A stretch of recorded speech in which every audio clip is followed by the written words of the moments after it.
What's up, guys? Welcome back to the channel. Today I'll be doing a quick unboxing of the brand new Samsung Galaxy S23 Ultra.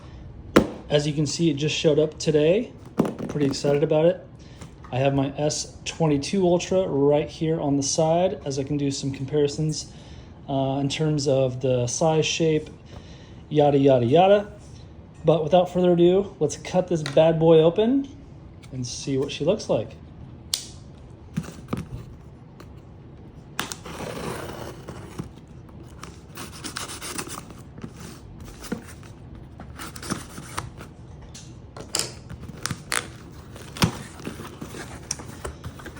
All right, so inside the box, as per usual, we have this interesting wicker setup from Samsung.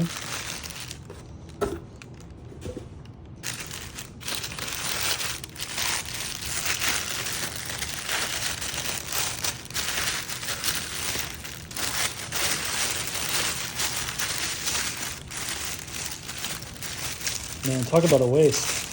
Thank you for protecting it, but that seems very wasteful. All right, well, that nonsense out of the way. So what I did was I ordered the S23 Ultra directly from Samsung, fully unlocked. So what I have here is the unlocked version. Before we get to that, I also got a couple cases because I got them for free.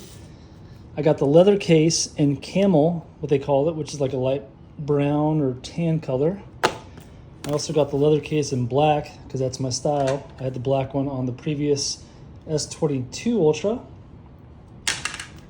But before we get to the accessories, let's check out what's in the box.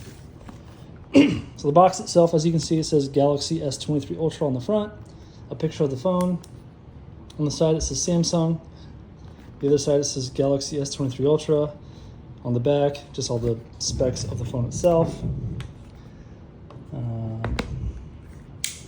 Let's cut this bad boy open. Rah.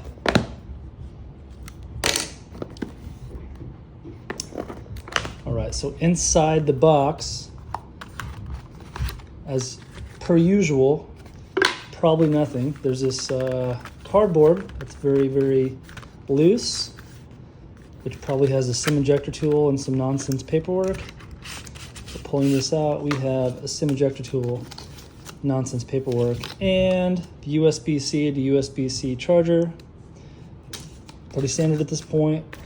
Not like I'm surprising anyone by stating that. The phone itself, as we pull it out here, on the back side of the box, nothing, as you can see. But here's the phone. Now, before I take anything off, I do want to make a quick comparison. I can already see that the camera bumps are a little bit bigger, as you can see here. Hope you can see that on camera.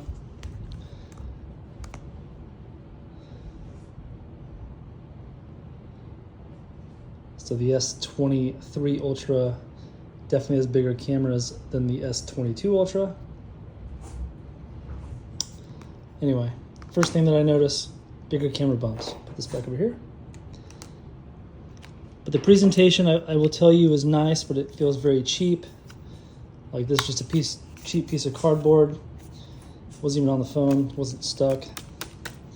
It's like, come on, like why?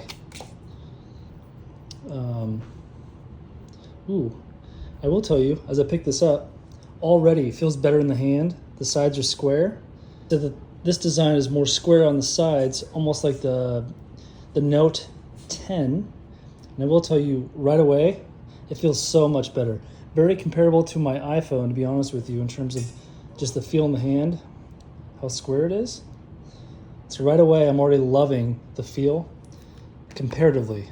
Because again, I love this device, but this just feels better holding in the hand. So really quick walk around.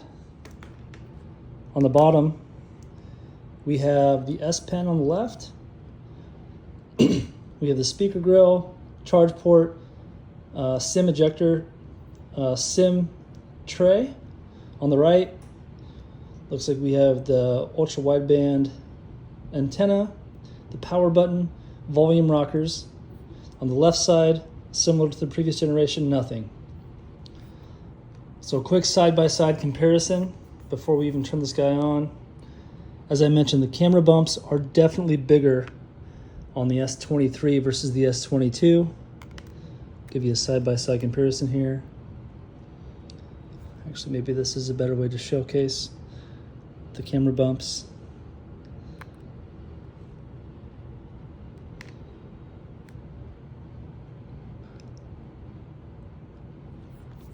The phone itself feels a little bit thicker. I don't think it is. I just think it's the sides being square. Like, it does feel better in the hand. It almost feels lighter. Probably because this one on the left has a screen protector. Definitely because of that. But looking side by side. And the color, we haven't talked about the color, but the colors are identical. They both look really sharp. So there you have it. Quick side by side. Well, I will mention, because I've been reading a lot of stuff online, that they said that the volume and the power buttons are off. They are a little bit. If you look there, the volume rocker and the power button are slightly dropped down, which I would say is probably a good thing, because every time I'm using this guy with my left hand, you know, right here is ideal, depending on the size of your hand for the power button. No, that's not hard to do, but then you think of volume, you're like, ugh, then you're two-handing it. Versus this guy, it's a little bit easier for both. That's kind of a nice change. And I would say it shouldn't be frustrating for anybody with cases, because like I mentioned, the device itself is different. It's more square on the new one, so you're going to have to get a new case no matter what.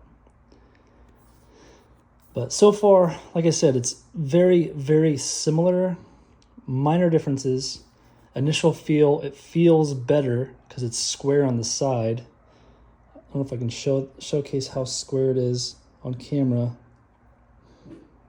I'll do my best, but it's hard to show on camera, but it's definitely flatter on the edge, whereas the previous S22 was more rounded. So yeah. Anyway, what I'm gonna do now is I'm gonna boot this up, transfer my information, and see what she looks like from a screen resolution and all that. So stick around. So I want to put this on camera because it's taken a little bit longer than expected to transfer my data from my S22 to my S23. Although I feel like as soon as I say that, it's probably going to go through just fine.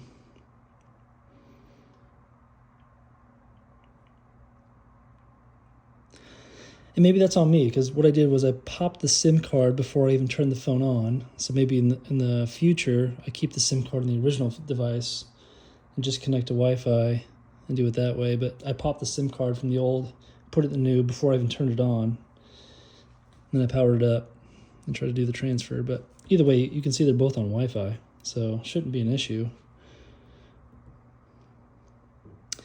Anyway, I'm not going to keep you guys here for 31 minutes.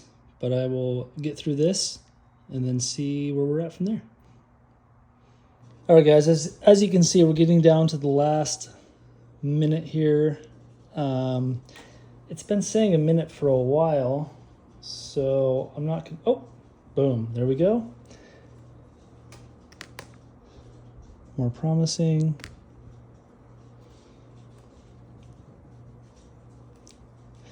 Once again, my frustration. As an Apple fanboy, I will tell you, no matter what I do to my iPhone, when I get a new one, I can restore and back up my current iPhone, and then I can launch my brand new iPhone from the restore I have on the previous one, and it looks identical. I tried that here with Smart Switch, and as you can see, I got the wallpaper, which is great, but nothing else. I'm certain that my contacts are here because I already checked those. So let's check my pictures. They're all here. I'm not going to go through those. You're welcome for that picture. So, yay, I can transfer my information, but a little sad that it doesn't look identical to my previous device. So now I have to go back and find the theme that I downloaded here. I have to redo the widget that I have here on this device. It's just kind of a pain in the ass. Like, what's the point? For me, it should be as easy as you get a brand new device and you back it up, you restore it, and you're good to go. Just super disappointed so far with this. Now, let's take a look at the accessories. On my previous device, I got the Samsung black leather case. Absolutely loved this case. When you put it on the phone, it was super sleek, barely gave any thickness to the sides. It was awesome. It's been a very good case the entire time. So what I decided to do this time was not only get the same case in black, but also get an additional case in what they call the camel color. So like the light brown or light tan color. Anyway, let's take a look at what they look like on the phone.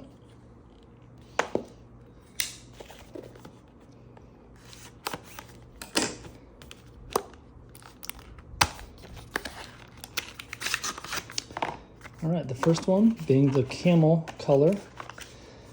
I will tell you this is very, very 1970 brown. That's what I call it. Just very throw up brown, tan. Don't know the color you want to use, but I like it. It's a good change from what I'm used to.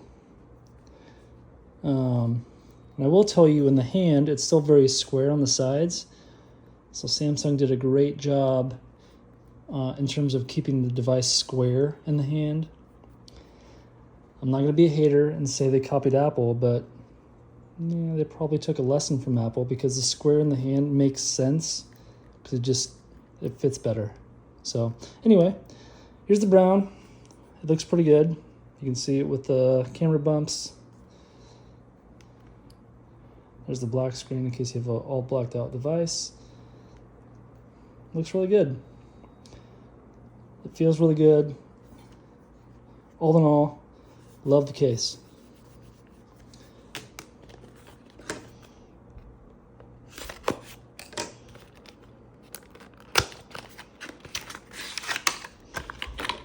And real quick, can't do a side-by-side with the brown, but I can do a side-by-side with the black. And I will tell you, I'm not going to say it's identical. It looks identical to me,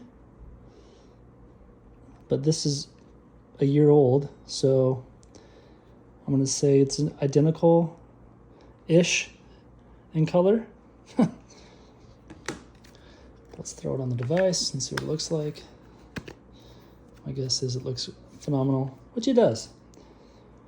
The black on the black case looks really good, smooth. The sides are fantastic. Very slick in the hand.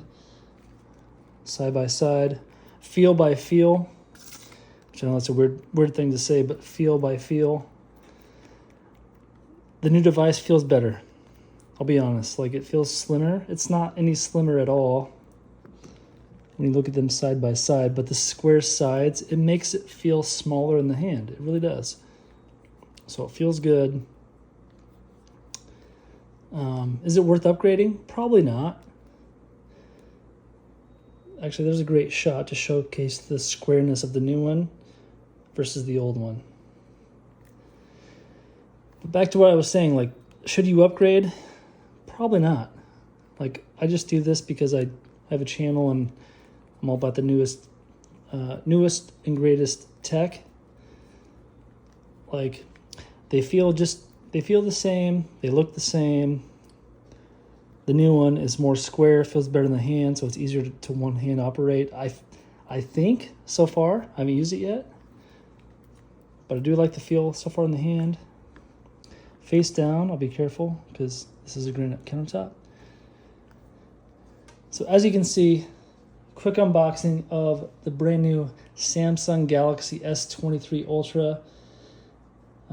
Haven't used it yet, but I will make this my daily driver for at least a week.